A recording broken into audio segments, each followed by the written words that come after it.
20 বছর বয়সের নীরা গ্রামের অন্য সব মেয়ের মতো ছিল না।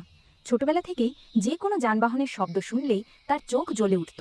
তার সবচেয়ে প্রিয় বন্ধু রুদ্র ছিল তার এই পাগলামির একমাত্র সাক্ষী। রুদ্র শহরে কাজ করে একটা ইয়ামাহা R15 কিনেছিল। নীরা সেই বাইকটাকে নিজের প্রাণের মতো ভালোবাসত, এতটাই যে দুদিন বাইক না দেখলে তার মন খারাপ হয়ে যেত। সবাই মজা করে বলতো নীরা বাইক ছাড়া থাকতে পারে না, আর নীরা হেসেই বলতো বাইকই আমাকে উড়তে শেখায়। একদিন রুদ্র বাইক নিয়ে নীরার বাড়ির সামনে হাজির হলো। চলো, আজ তোকে একটা নতুন জায়গা দেখাবো, রুদ্র বলল। নীরা চোখে হেলমেট পরে বসতেই বাইকের ইঞ্জিন গর্জে উঠল।